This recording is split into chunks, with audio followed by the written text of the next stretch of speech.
This week on Coffin Fodder, stay out of that basement because we are talking Barbarian. I am the devil, and I am here to do the devil's work. I like to dissect girls. This is God. We have such sights to show you. Look at me, Damien. It's all for you. When there's no more room in hell, the dead will walk here. I see dead. Red. Even in hell. Oh, yes. Oh, no tears, please. They're here. Here's Johnny. Hello and welcome to Coffin Fodder episode 13. It's an auspicious, unlucky episode. No, it's, somehow I think we'll survive though. We are your weekly horror podcast where we pick a movie and we talk about it and we do the thing. This week we are talking about Zach Cregger's 2022 horror film Barbarian. Horror comedy, really. Horror comedy, definitely. Yeah, it's comedy. Yeah. Horror comedy Barbarian. And I guess the movie, this is a really interesting one. If you haven't seen Barbarian, I think this is a real bait and switch movie. It's the trailer, like if you watch the trailer basically shows you like the first third of the movie. Oh, really? As if that's the entire film. Oh, okay. Like that's smartly they don't they don't show you any of the stuff from later in the movie. Right. There's a mislead even in the initial. Yes, and I've always enjoyed marketing that keeps the twist secret. Me too, man. What a twist! Because I've always thought if you have to give your twist away in your trailers, your movie sucked. Or I don't know if I've been proven wrong. Or you don't have confidence in it, or at the very least your marketing department. Right, they don't have enough confidence that it'll stand on its own to get to the twist. They gotta show people there's a twist. And since we talked about Sunshine before, and that movie bombed pretty notoriously, there's something to that. Absolutely. I guess at the very least there's something to it. That is, I think, more of a misunderstanding of the audience rather than the makers of the film or the marketing department. Well, the thing is, it just didn't look that exciting if you didn't have a reason. Like I said, I saw it because it was Danny Boyle, Alex Garland joint, but Barbarian.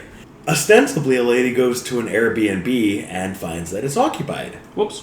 So she goes to the Airbnb and what's his name? Bill Skarsgård from It. Yeah. And many other things. Yeah. Is there.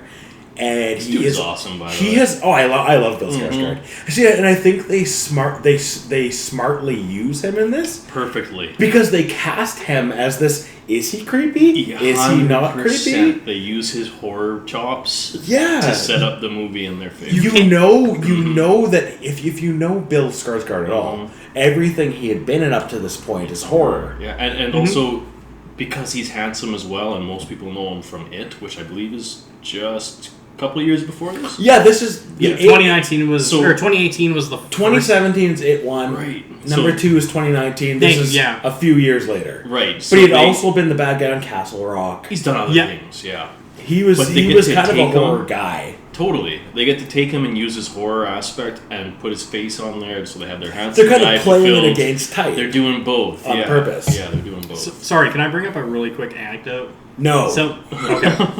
Justin Long is in the movie. Yeah. What? Bill Skarsgård's... Spoilers! Justin Long character is named Derry in Jeepers Creepers. Pennywise is Bill Skarsgård. Welcome Derry. Yeah, welcome... Yeah. They live in Derry and... Ew. I don't know if they did it on purpose or if that was just me being ADHD and that's the number 23 at work, baby. In any case, here all day. So she shows up to rent this Airbnb. She's got a job interview, and there's somebody already there, and that is basically it. That's the setup for the movie. Yep. Like if you watch the trailer back in the day, that's all that is. Yeah. So I mean, that's basically the setup of the movie is what's going on in this house. Yeah, and it starts with that tension, and boy, does this movie continue the tension. It's tense, man. It is tense. It is very tense. But I think one of the most interesting things about it is how they just throw the tension in the garbage like a third away from the movie. True. That's way down the line. Yeah, I introduced it as a horror comedy, and I kept saying, just wait, it gets funny. Wait, just wait. It's a horror comedy. It's not that bad. It's not that scary. Don't worry. Oh, the tension goes away. Just wait.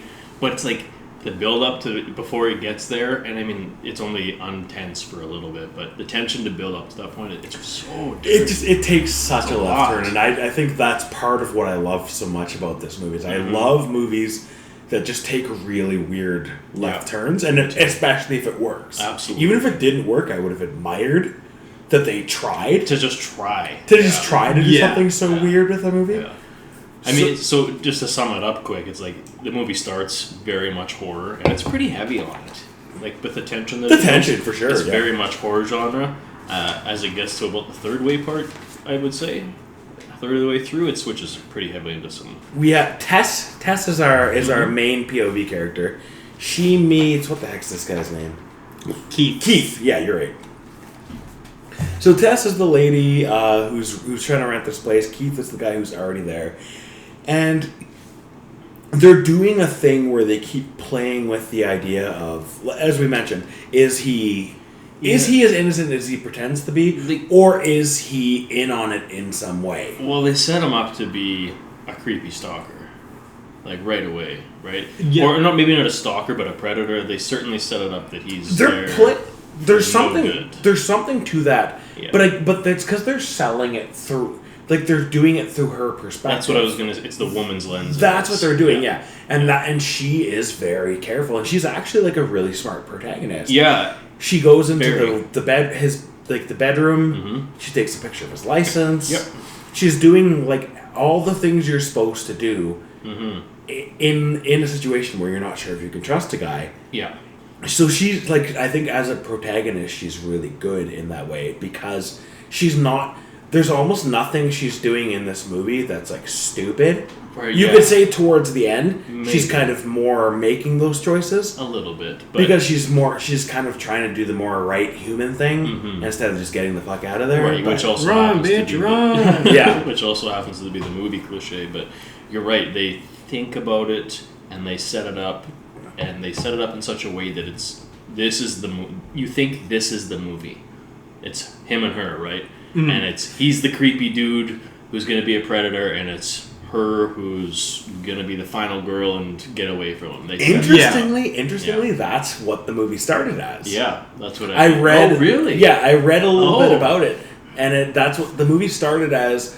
Zach Cregger was trying to was writing like a short. Okay. Where it's like, what are all the different warning signs that a guy can give? And he's like, and like, what if that? So that was like his starting point. Sure. But then he suddenly had the idea of like the left turn thing. Oh, okay. And he wrote that, and then was just like so in love with it. Yeah. That he made that the movie. Sweet. And his philosophy was like, if I don't know what the fuck is going to happen in this movie, then nobody does. Yeah. They can't read my formula if I don't have a formula. That's Nick Cage's school of acting. He was basically making it up as he went. That's awesome. And somehow it just turned into something awesome. That's funny. That's really cool. That is really cool. Yeah. Yeah, I thought that was really interesting. It makes sense knowing that, because the movie seems crafted, and you would think that it was always that from the start. But also looking at it through that lens with that knowledge, you could totally see it. Like it goes in a couple different directions, and somehow they're sharp. There's somehow it just works, and it does totally work. This is a good movie. I don't think anyone here is about to say that it wasn't. No, this was maybe my favorite movie of 2022. Like I had in terms of the like having a good time at the movies, I was just absolutely howling in the second act. Nice. I was just fucking dying laughing. We'll get to that when that part comes. Yeah. But I mean it's pretty tense for the first super tense for the first third because as we said, you don't really know. She seems to come across as like a very legit. He's the unknown quantity. He's the character who you're not really sure about. But the more time you spend with him, the more disarming and chill he seems. Yeah. And he proved every time he says something, he proves it to her. And I was going to say too that the movie doesn't really, outside of her perspective, it doesn't really paint him in any negative light. It doesn't ever give you like this idea that he might be or might have done an action. It's just her thinking that he is. Yeah, and because the film is told from her perspective. Right. And she is the vulnerable party, that's why you start to feel like when she goes to, like, he's very chill with her. He gives her the bedroom and says, I'll sleep on the couch, it's fine. And her bedroom door is just randomly open in the middle of the night. Right. And then she goes to him, yeah. and he kind of freaks out, but because he's having a night terror or something like that, right? Right, yeah. But so like they're playing with it. But if you just if you were watching this movie from his perspective, he doesn't do anything wrong. Really. Not at all. And as this is my second watch, it's easy to see that. When it's your first watch, for those of you that perhaps are listening, all of our wonderful listeners, you're going to be thinking, you're absolutely going to this thinking that he is a villain, 100%. Well, and you're at the very least you think he might be. At the very least, because that's the entire thing they're playing. And they lean into it. Yeah. He offers her stuff, and he's being very, very friendly. It's like, oh, you can't get a hotel. You book the same Airbnb. I'm just trying to be nice. It's like, you could literally sleep in your car. Totally. Which I think logically I would have slept in my car. But well, no, that's actually, and she sees the next day that he's not. See, again, because they're playing with your perspective. He says, I don't know if you know what kind of neighborhood this is, but you don't want to be out there trying to call hotels and shit. Right. Yeah. If you're gonna call for hotels, stay here and call, and then go when you go. Yeah. And the next day when she gets up, she sees in the light of day that it is a fucking trash heap. It's a brutal neighborhood. It's Detroit. Most of the houses in certain parts of Detroit are all abandoned. It's a slum, essentially. It's a slum. I did love that when they had when she drives up, you can't tell what. You don't know where it is. And then they say Detroit, and then the sunlight comes out, and it's like everything is just abandoned and burnt to the ground. And it's like you're watching 8 Mile. Suddenly. I didn't notice it as much the first time through. I'm sure I did a little bit, but I was aware of it this time. So when she drives up, you really can't tell what kind of neighborhood she's in until the day. Yeah. And it's like, then you can finally see this place is a trash heap. Like it is. It is a fucking dump. Yeah.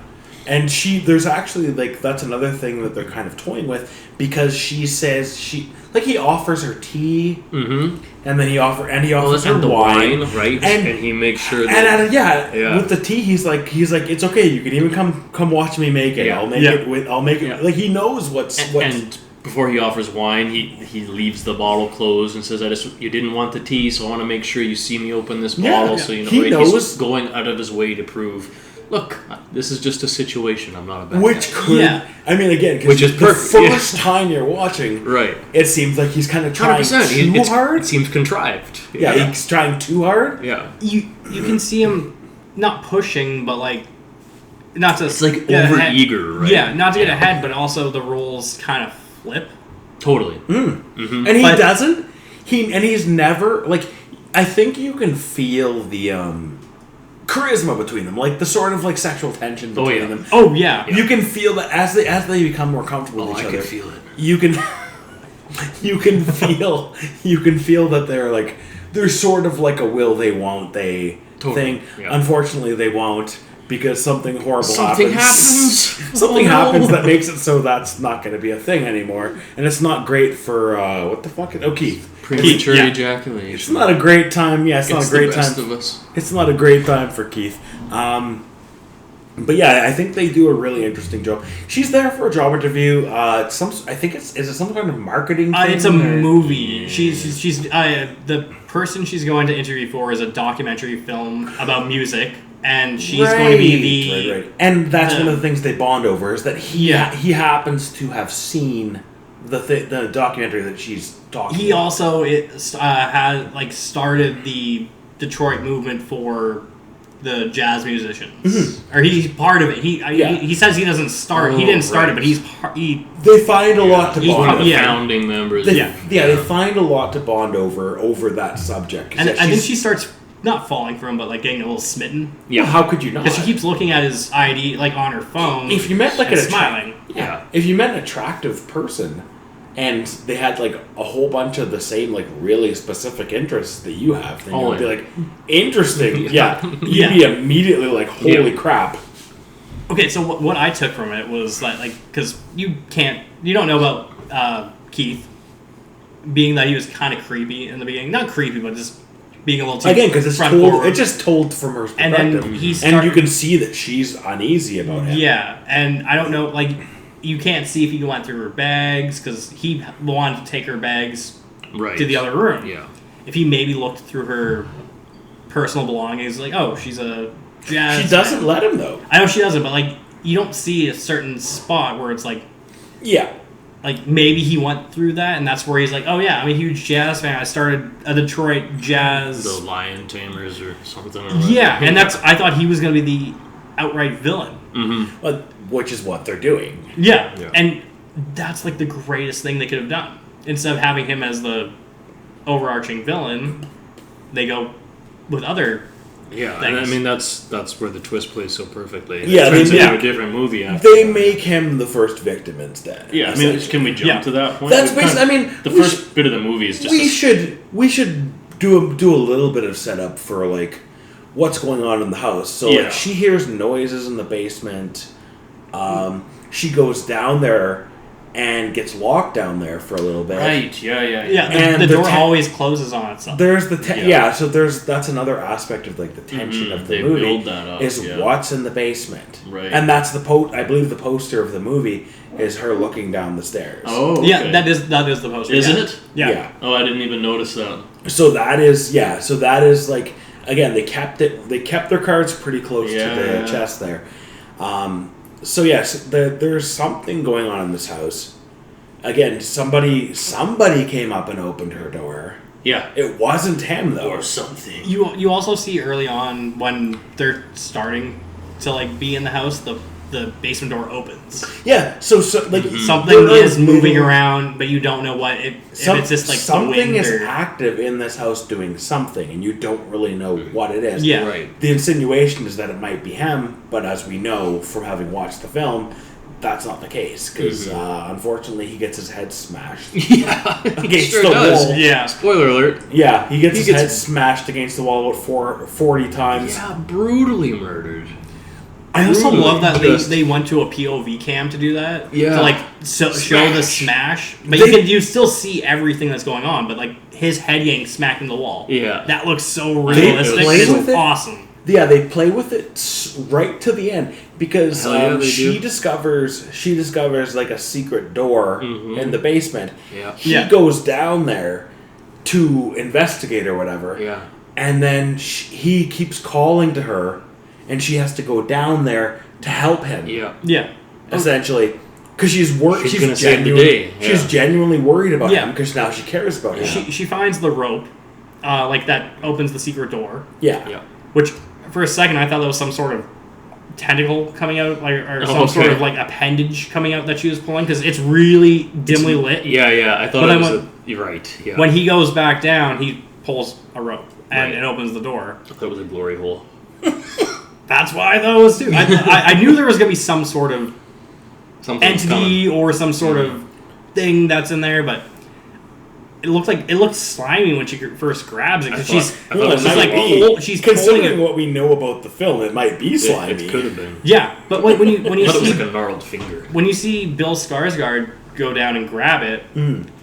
Bill Skarsgård when she gets trapped again, she knocks on the window like, "Hey, I'm here," because he just got off his job or whatever he's doing, Right. and He's coming I'm in. like the keys upstairs. Because she's locked in the She's basement like, yeah. earlier. Yeah. And he gets in, which I don't recall how he gets in. The stage has been set that there's something weird about this house. The mystery is what is going on in this house. So And then he has to go down and yeah, he goes down so to check anyway, it out. Yeah. So he goes down. He's again, because we've already said that he's the good guy, and if you've seen this movie, you know that he's not a bad guy. Yeah.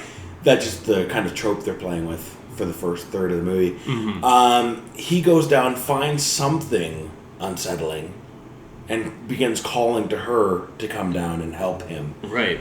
And she goes down, and when she does find him, he kind of just comes. He crawls out of nowhere. Yeah, he kind out of of the dark. you don't know because like the area they have found is like archaic. Yeah, long dark tunnels. Yeah, they find their way down into this increasingly strange labyrinth under the house, and then he comes bursting out of the shadows. Yeah. And scared as shit. Yeah, and some weird old lady smashes his head in, and then that's your jump cut to the second part of this movie. And that's not Mike skipping parts.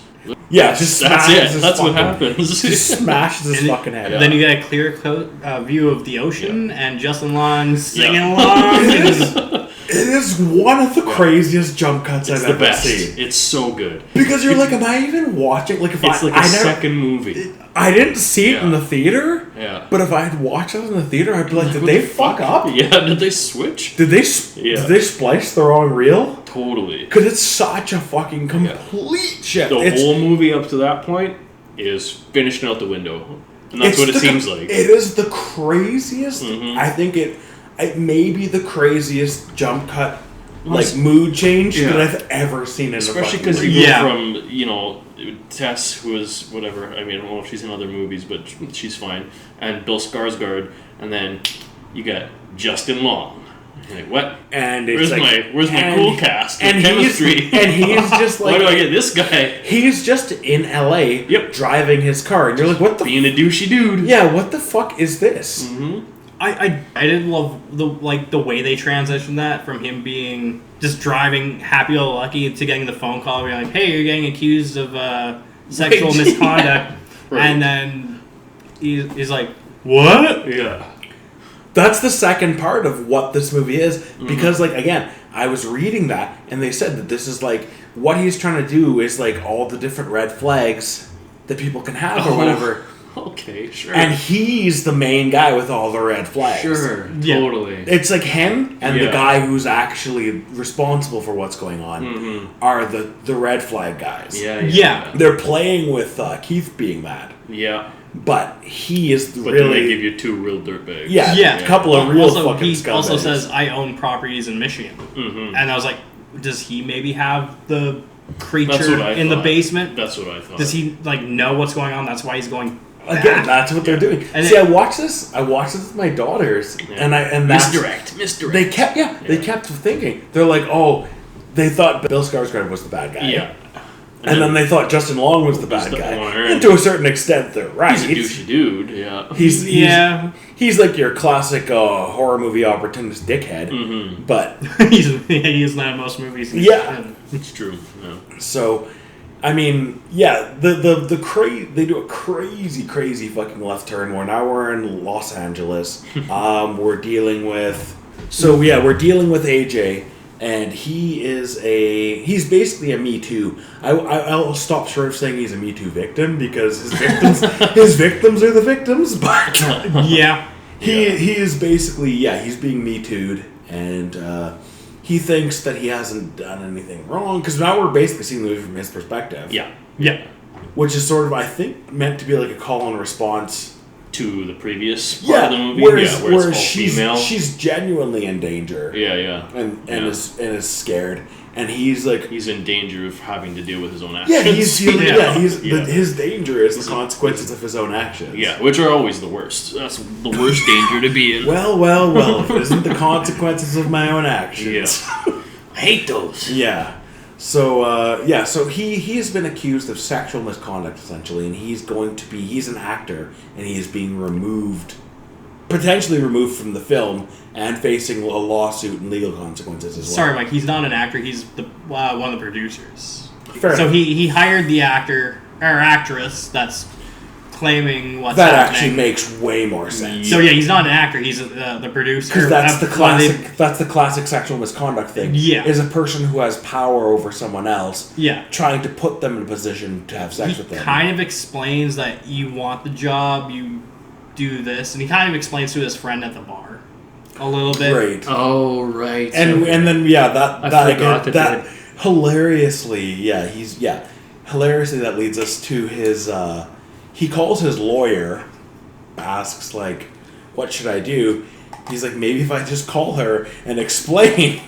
Yeah. And the lawyer's like, literally, that's the worst thing you could do. Do not do that. Do not call him. And what does he do? Drunkenly calls her at like 1 a.m.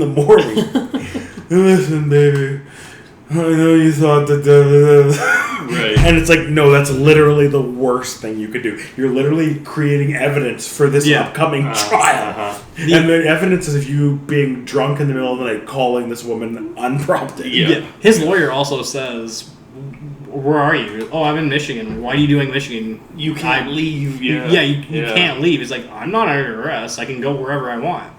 He's like, "I have properties up here. I'm trying to get liquidated." Yeah. And he still fucks off like he's doing something. So that's the tie. nefarious. Yeah, that's the tie-in we learn about this character. He owns the property. Yeah. He's essentially a slumlord. He owns this property, and he now that he's in this legal trouble, he's starting to look at his properties. What can I get rid of to potentially free up some capital for this problem I'm having? Yeah. So that's where these two separate stories sort of converge. Is now Justin Long is in the house. We don't know what happened to Tess. No, but he walks in with the door to the basement open, right? The chairs. Yeah, and propping it open. She propped it open because she knows the thing was gonna slam so again. she knew it was gonna close shut. And she had propped it open. He's doing the what the fuck? These Airbnb people didn't clean up. Yeah. He's like, oh, they left this These here. trashed my place. This thing's fucked. This is what the fuck. Got luggage here. Yeah, he's like, oh, what? Yeah. Shit everywhere in my house. He's got some real first world problems. Yeah, right. Yeah, as he runs. Did you guys catch that the Airbnb lady's name is Barb? No. Barb? Her name was Barb? Oh, Barb. Barbarian? Yeah. That reminds me. You were saying something. So So Zach Cregger came up with the name of this movie, Barbarian. That was just his working title. Yeah. And that eventually that became the title of the movie. And the way that he feeds into it to make it kind of work, he just wanted something that sounded kind of savage. Yeah. And intense. Yeah. Oh. And then the way he actually makes it work in the movie is that the street is called Barbary. Oh, okay. Oh, sweet. So she is she lives the Barbary on Street. Barbary, She's a barbarian. and she's a barbarian. Yes, that's priceless. And she's of course very intense and very barbarian. physical. Yeah. Sorry, what I took from that was Airbnb. If you can rearrange letters and it starts to go to Barbary. I thought it was some sort of You're right. You're correct. Yes. But also, like I said, the Airbnb girl's name is Barb. And that's probably he probably chose that name on purpose. Yeah, I would think he chose that. Also, Barbra Streisand. As another way to Barbra Streisand, especially Barbra Streisand. Barbra Streisand. Now that you mention so Justin Long's there, and that leads to he's going around, he's kvetching, and bitching and moaning, and that actually leads to what I think is the funniest part of the movie. What's that? When he because she they haven't closed the dungeon off or anything. No. Because of obviously they didn't come back. Yeah, nobody came back up and closed it off. So he ends up down there. Oh, and his first thought is, can I use this to inflate the real estate value? More square footage? Yeah. Money? Holy fuck. The first time I watched this, I was just dying. While he measures the sex dungeon backwards into the dark tunnel, and he's measuring the fucking sex dungeon, and he doesn't. There's a fucking camera. There's a camera and a rusty old bed with a dirty mattress and a shit bucket. Right? And he doesn't react to any of it. Nope. Oh my god, it's so funny. All square footage, baby. And then he runs back upstairs to Google whether he can use it to inflate his fucking property value. Oh my god. Oh, he starts when he finds the other part of the basement that goes then down. He's like, oh, he's got more money. Yeah. It's fucking hilarious. Loyalty's gone. And he doesn't. It's not why is there a creepy fucking dungeon under the house that I own? He's just can I use this to inflate the real estate value in some way? I think the fact that they cast Justin Long, he's so good at playing like a douchebag. Totally. I don't know what that dude's deal is, but he's very good at that. He knows exactly how to play these characters. Yeah. I would guess he's dealt with his fair share of Hollywood douchebags in his own life. Yeah, man. So he just knows exactly how to nails it every time. And it's because Justin Long has charisma, Yeah. You know, he That really he does, can- doesn't he? Yeah, He except can it is a make- great film, and he does a really good job having a It's lot not of a charisma. great film, but he does a good job. Jeepers Creepers, I'll say that's a great I movie agree. in my opinion. Yeah. I was just gonna say that.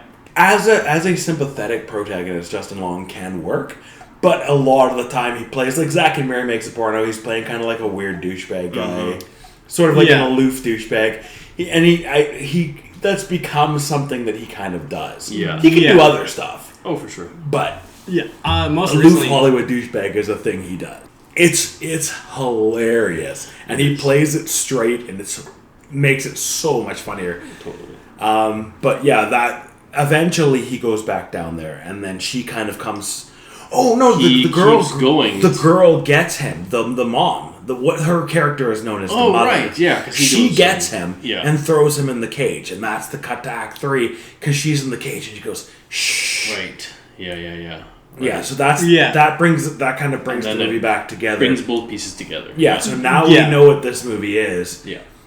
To a certain, we still don't really know who this fucking weird old lady is and what she's about. No, but at least we know we're in the same movie we started in. Yes. Because you're Yes. not sure for a minute. Yes, we have been. Yeah, these two separate parts have been put together, Yeah. and now we're like, okay, now Got it. I kind of see what's going. But they do another hard left turn there. What's the hard left? Well, they cut to Frank, Oh, yeah. who is the guy who originally Totally. owned the house. You see, I didn't really think of that as another left turn, but you're right. It is Because now quick. it's 1960s Yeah, or it's a quick 1970s or cut. whatever, And you're wondering, Yeah. and fuck. this is a normal neighborhood.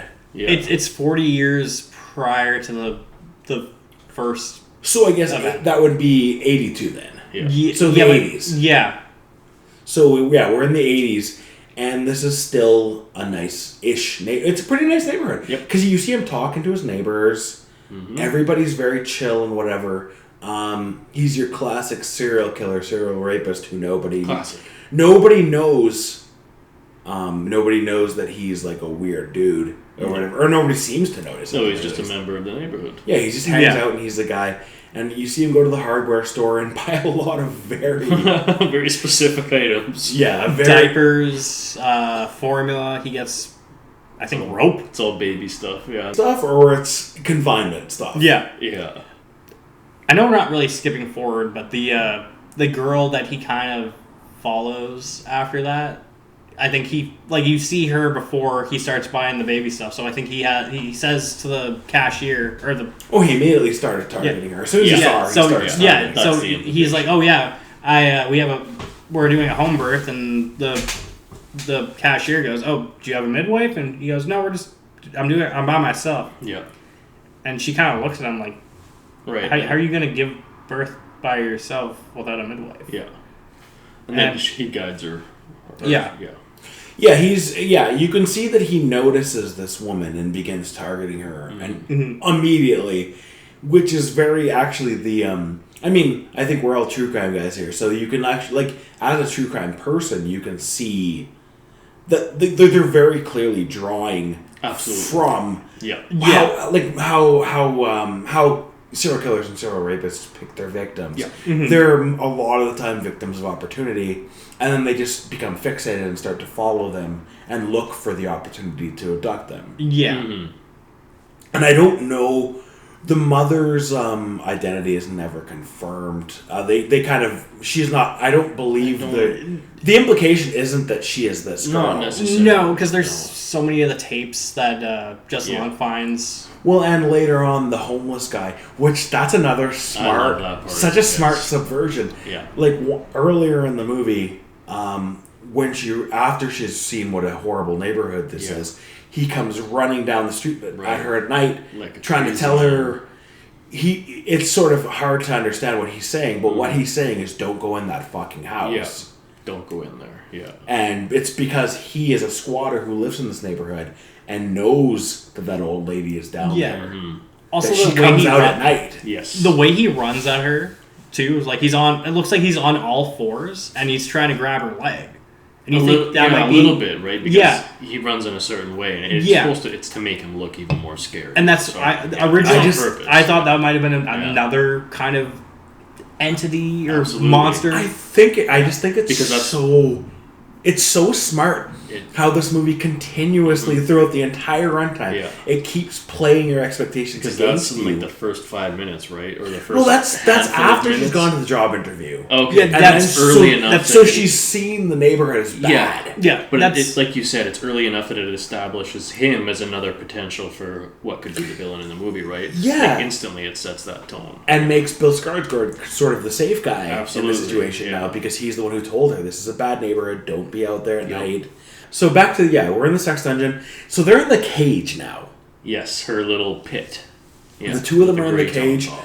And so I guess cat's out of the bag at this point. This is where we learn that Frank has been abducting women because now we got the flashback. Yeah. He's been abducting women for, I guess, at least 40 years. He's been Presumably. abducting and creating...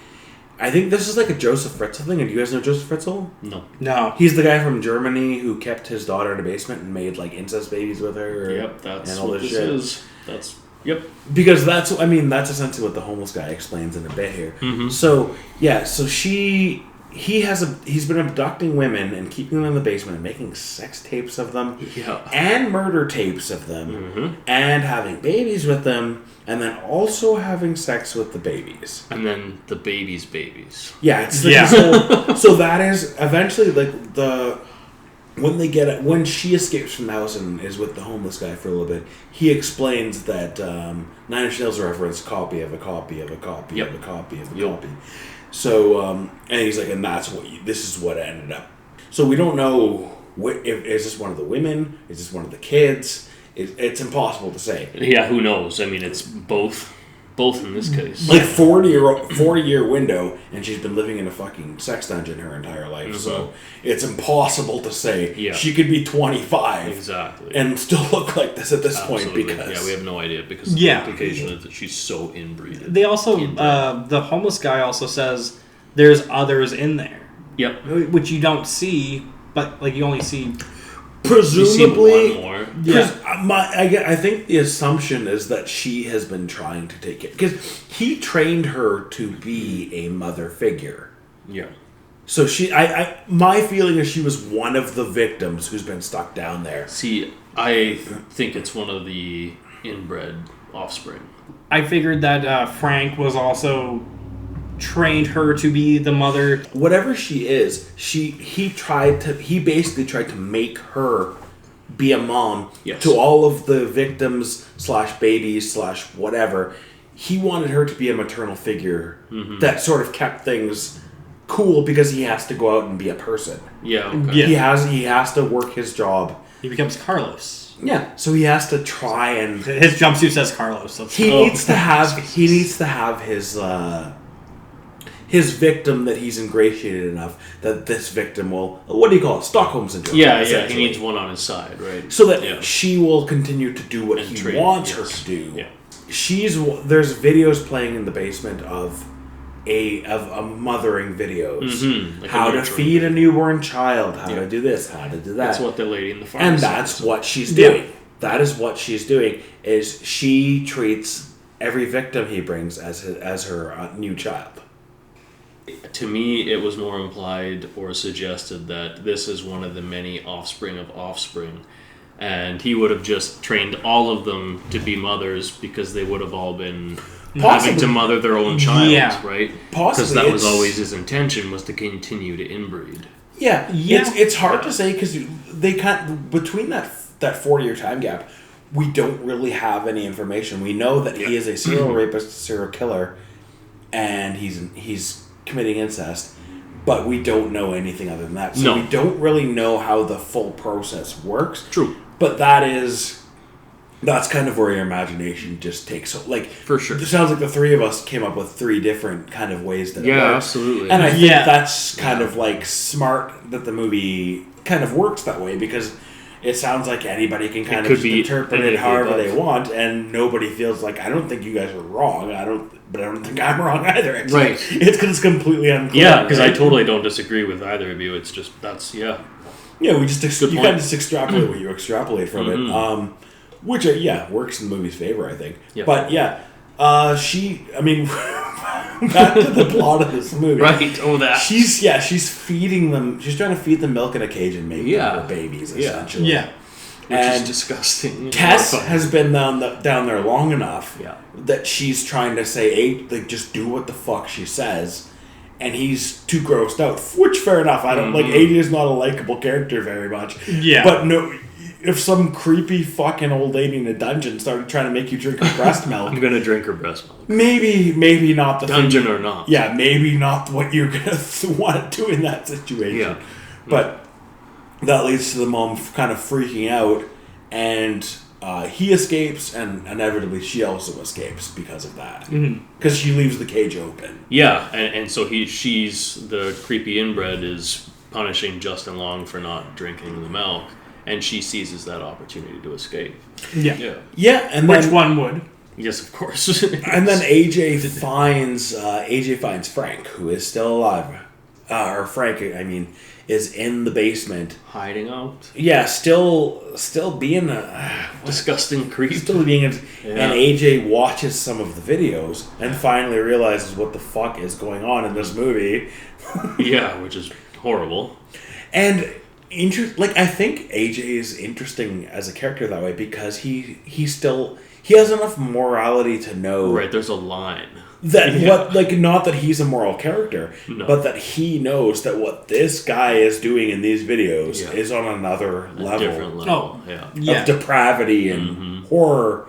Because he turns to him and says, "What the fuck is wrong with you?" Yeah, and this is a dude who's already presumably kind of fucked up. Yeah. Yeah, he's already a victimizer. He's already... At that point, when Justin Long, or AJ, goes and finds Frank, which I didn't know that was Frank, because his face looked... He's also a lot older, and I think couldn't tell. My first time through, I think it took me a minute, too. I thought he was just another one of the Hills Have Eyes. You could be forgiven to think that he's also a victim. Yeah. Because he's just a dirty guy in a bed. Yeah, at that point. Yeah. And he keeps waving his hand at the dresser, and he brings him water. He drinks the water, and it's like, oh, what else do you need? I'll get you out of here. And he grabs the dresser, and he's like, oh, he's probably just going for pills. He pulls out a gun, and he thinks AJ thinks he's gonna shoot him, but he pulls the gun out himself. And he goes, Yeah, basically, it's I'm too old to defend myself, and the jig is up. Yeah, I'd rather be dead than caught. Yeah, so classic serial killer coward move. He kills himself. Yeah, and lets everybody else deal with the consequences of his actions. So yeah, they're both out. AJ's got the gun now because he was there when Frank shot himself, and then he hears the noises in the darkness. Yeah, and good old AJ shoots. He's got his pistol. He sees something coming out of the darkness, and he shoots Tess. Yeah. So he had his phone light on. His phone started flickering. Well, wouldn't your first reaction to be like, oh, there's a figure that looks like a woman? I think we're to shoot. Again, I think fucking scared. I think they smartly play with who do you relate to, who's being like smart, who's being not smart. Yeah. Because you see that scene from his perspective as some figure some muttering figure comes stumbling out of the darkness, making female noises. Yeah. And he shoots Tess.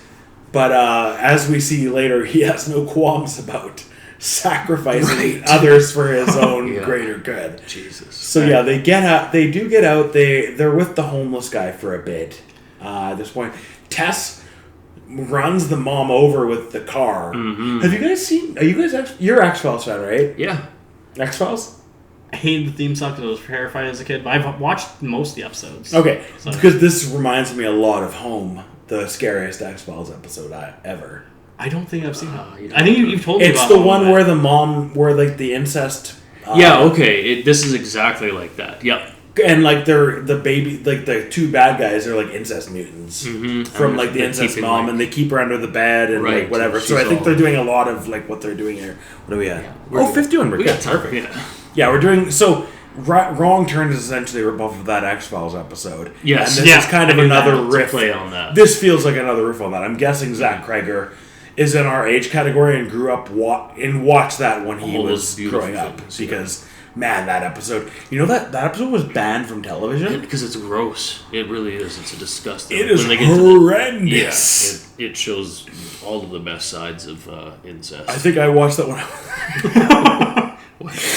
I was watching. Yeah, I think I watched it when I was like 12, and I was like, "What the fuck?" Yeah, it was. I watched it probably when I was younger. Maybe not. Don't remember. I watched it more recently and was still like, "What the fuck?" It's a legendarily nasty. fucking insane. Like for a '90s television show, yeah, to TV. be airing, Yeah. to be airing something that fucked up. That's the thing. There's like dead babies buried under the baseball It's field. gross Like shit. everything in that episode is Yeah. fucking horrendous. It's all just like this inbred, disgusting family. They like delimbed their mother so that she couldn't escape and stuff. It's Get her hor- under the bed. it Just is pulled her out to have horrendous. sex with her. And I make do know babies. the episode. It is I horrendous. do know the episode. You like Fucking brutal. Yeah, it is one of the most. Like if you watch that as a child, we should all be on the same support group For sure. No shit. because holy That's the fuck. thing is like most of us at that age were watching that shit as kids because it was such a huge show. At Well, that and time. because the TV is just the TV. It's Yeah. what we do. We just So turn we the TV got- on and flick the thing on that looks the most interesting yeah, on we the only TV. had 3 channels. Yeah. Yeah, not a lot to pick from. Yeah, you just flick the one that seems the like least boring and stupid. not to be facetious, but the old boob tube. Yes, Right? Yeah. indeed. Yeah. Anyway, So they escape and they're with the homeless dude. And he sort of does his spiel, copy of a copy of a copy, explains who Frank is and what's been going on in that house, and that the old lady has been living there for all this time, and which is why he ran up and tried to tell Tess not to go in that house. Yeah.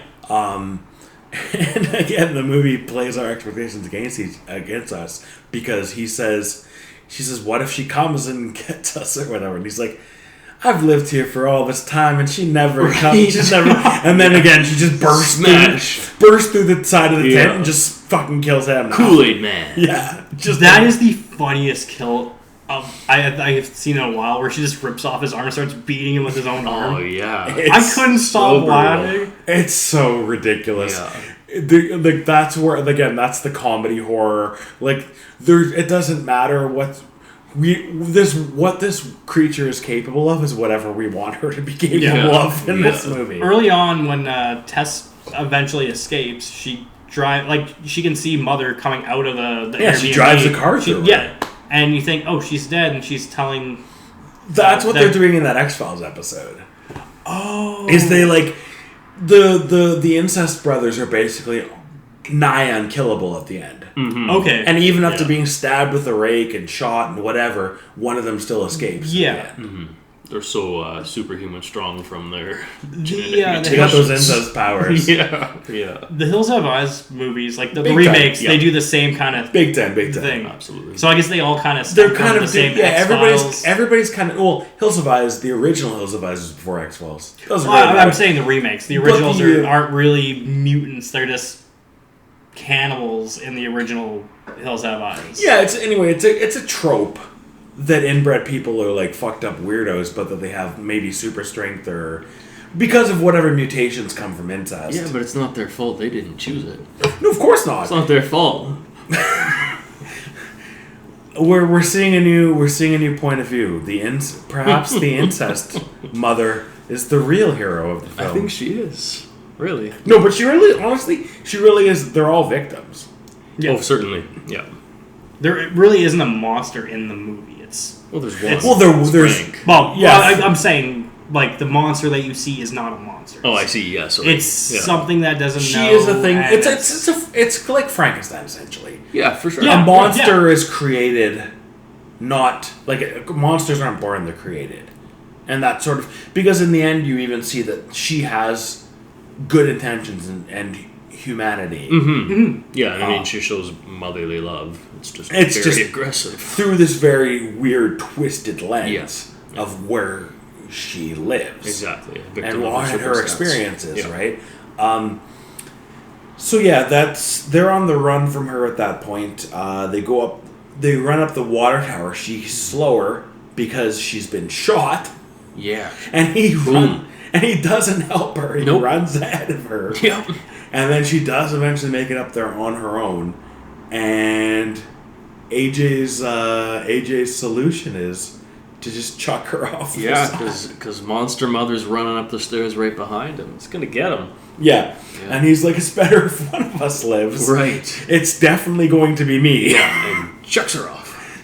Yeah, and so the mom jumps off after her and manages to cushion her with her body. Yeah, showing her ultimately. Yeah, that nurturing nature. At the very least, her intentions are good. Yeah, she's just a product of this horrible situation. Yeah, for sure. Where she came from, which is cool. Yeah, or at least it's an interesting theory. It's not cool to do that. Don't do that.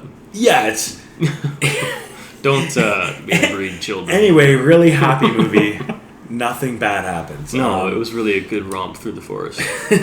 So Justin Long comes down and tries to once again apologize for the sleazeball. Yeah, for being a piece of shit. Right. For at least the third time in this movie. Yeah. And luckily the mom is still alive, and she fucking digs her thumbs into his eyes. Yes. She basically Game of Thrones the mountains. She did, yeah. Dig his eyes out and smash his skull. Hell yeah. Sweet way to end him. Yeah, which is what that character has coming at this point. Also, that was one of the coolest skull smashes I've ever seen, because she pushes it in and then rips it apart. After AJ's death, yeah, Tess picks up the revolver that has now dropped from his hands and uses it to end the mom, and that's essentially the end of the movie. Yeah. As the credits are rolling, you see her kind of that she is still alive and that she limps her way. She managed to limp her way out of the neighborhood. She's going to live at least. Yeah. Yeah. Which is some consolation. Happy ending. After all of the fucking horrific shit that's happened to this woman over the last, few weeks, I guess. We don't know how long she was even down there. I questioned for a second if it was only a couple of days or if it was months or years. Again, I think they deliberately leave. I don't think, because she still looks like herself. Yeah. She's dirty and stuff. She's a little scratched up. So I would think she's been there for a few days, a few weeks, maybe. But also, mother's feeding her, so she's not long enough. Yeah, because she looks. She's got that incest milk. Yeah, she's got a little bit of. Yeah, she looks disheveled and dirty, but she still looks like the same character that she's not like, her fingernails aren't like 20 inches long. She's still pretty clean. She still looks like herself. So yeah, I think she's been there for a while. We don't really know how long. It doesn't matter. Again, open to interpretation. One thing that also made me laugh on the water tower scene is Justin Long has the gun, and they're on the edge of the water tower, and he's fumbling it. Yeah. That's the most Justin Long thing I've ever seen. He has no right being as funny as he is in this movie. Shit. He is so, I'm so glad they cast him. Mm-hmm. They were aiming for Zach Efron, actually. And I think they really lucked out that Zach Efron passed on the role, because Justin Long brings such a specific energy. No, you're right. And I don't think Zach Efron could play a douchebag as good as anyone else. Wow. But Justin Long is specifically good at lampooning himself. Yeah. In that way. Yeah. And that's what makes it so funny. Like you said, when he's measuring every square inch. Yeah, the only thing he does with that gun is fuck everything up. Yeah, he's got the weapon, and he somehow fucks everything up the entire time. Anyway, I fucking love this movie. I might as well burst right into my final thoughts. Yeah, because I love this movie. I couldn't believe this was still during the COVID time period. Yeah, that's right. And I remember just putting this movie on Disney Plus, because that was the only place to watch it. There were probably places where you could have seen it in the theaters, maybe even here, but nobody was fucking going to the theaters at that point. Yeah. I watched it on Disney Plus, and I was having the time of my life. It was a hit at the time. It was like at a time when everything is dark and horrible, and you just need a fucking laugh. Yeah. This was a great movie, a great surprise, because I was watching it as a straight horror movie, and I just had the best time ever, and I was laughing my ass off. Oh, just a fantastic film. I love it. Great movie. 5 stars on the initial watch, 4.5 on the most recent one. But, not everything's going to hit as hard the second time. No. I still love this movie, Yeah. and I can't wait to see what weapons it's going to be. Yeah, I'm excited too. I look forward to his next work. Yeah, this was such a good show. Weapons is out in like a month, so yeah, we'll find out soon whether he can do it twice. I guess so. I hope so. Hold on. Do you guys know what Weapons is? No. You know what Weapons It's is, like right? the Freddy Krueger dream thing, but without Freddy. No. What the fuck? The trailer I seen was like a school, bunch of kids get taken over. Okay, I see what you're saying with the Freddy. And, like, thing. the dream What has happened? I mean, brief sell on Weapons. I don't work for Zach Cregger. It'd be a lot cooler if I did. Be a lot cooler if I did. But Weapons is a movie about a bunch of random school kids that disappear, all from the same class, and nobody knows what happened to them. They just disappear in the middle of the night, and then they all come back, and they're all fucked up. That's the movie. Neat. Okay, don't they? I think they blame the teacher for the disappearance. That's in the trailer, yeah. The trailer. Yeah. The poster is literally just a speech from the trailer. We don't need to get super into it. Anyway, it looks super cool, and it's out next month, and I can't wait to see. I told my kids I'm going to take them to see it, so I hope there's no weird sex stuff in it this time. No weird sex stuff. Yeah. They made it through Barbarian, though, and luckily, even the boobs were fake in Barbarian. Oh, damn it. I can't remember the actor that played his mother. The mother was even played by a dude. Yeah. Cool. He's also been in a lot of creature effects too. Makes so sense. like he's played a lot of the makes sense. creatures and cast stuff. Yeah. Random bro off the street. Yeah. Actually, for anyone in their 30s to early 20s, Sarah Paxton was the voice of Megan on the phone call with AJ in the car scene. Oh, cool. Yeah, that blew my mind. I was watching the credits. I was like, what the hell? She had a very interesting year. Yeah. Because Megan was out, I think, 2023 January. Yeah. Sarah Paxton was also the final girl in Last House on the Left. That was her first ever horror movie. Oh. She was also a Disney star. Nifty. Oh. So everything goes back to I think we know who the head of the Sarah Paxton fan club is, actually, now. I think we do. Spoiler. Oh, no. Anyway, I'm going to bounce it to... Well, Brady, you're already talking. Let's bounce it to Brady for final thoughts. Love this movie. I'm going to watch it again. This is your first time, right? I thought I watched it before. Oh, I love this. I got confused with a different movie. This movie was amazingly good. I love it to death. I'm giving it probably the highest score I've given on the show. And I'm going to give it like a 9.8 out of 10 booby tits. Wow-wee. It's high. Whatever. I mean, tits 9.8 out of 10 is a great rating, regardless of whether we're talking about boobies or tits. Yeah. Just my general score is 9.8 out of 10. I love this movie, so I'm glad to hear that you also enjoyed it. I wasn't bored at all the entire movie. Like even every time you think you know what's going on, it fucking punches you in the face. Yeah. And like I didn't know if it was just me or I kept seeing like random nuances pop up like of different faces in certain spots. It might have just been like the way the camera was hitting. Or your imagination, you're watching a horror movie. And right? I don't know. The entire movie, I was not bored. Loved it. It's fast, isn't it? Yeah. It keeps moving. It's not a slow burning movie. No. And I thought it was going to be very slow just from like the first 2 seconds of her getting out of her car. Right. I can't find the... It starts a little slow burn. Yeah. They're playing it for the tension. Yeah.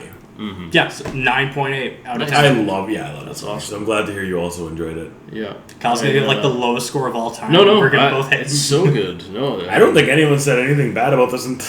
I think it was really well received. I think when I first watched it, I had heard the hype, but I didn't know what it was about. So I was really, like you were saying, it's the twists and turns take you on a few different trips. And you're a blind man. I'm a blind watcher. You go in as blind as you can. Yeah, always. So, it was great the first time around. I was excited to get to watch it again. I did. I enjoyed it. I loved it. Rating system is going to be the deliciously long, beautiful mother nipples. I give it one of those in my mouth. All right, so we're going to Mr. Kyle Mickleborough for our next pick. Kyle, what are we talking about next week? Oh, boy. Okay, I actually want to throw it back a little bit to our previous episode, Critters, and I want to take it in a similar direction, Brady. I think we should visit the beautiful film, Mike's gonna love it, Gremlins. Yay! Yay! We get to do Gremlins. Gremlins. You've never seen it. I hope this Yeah. one's better. Gremlins has a better reputation, Let's find out. so I'm expecting better things. Yeah. We'll find out. Yeah. Let's do Gremlins. We'll gram it up. Grem. Word. Yeah, I'm expecting it to be better. I hope it's not. You get what you get. Please not so much 80s cheese. You get Please more character depth. what you get. I'm hoping. It is not my choice though. This is a Kyle choice, and we will either suffer through it or kind of suffer through it. Kind of something. Oh, I know me and Kyle are gonna enjoy it. I'm gonna love it. I can't Amazing. wait. I'm hoping everyone's gonna have a great time. Yeah. So until Majority next week when will. we talk about more critters, just different critters, we will see you in 7 days. And until then, Keep your eyes open. and we're out.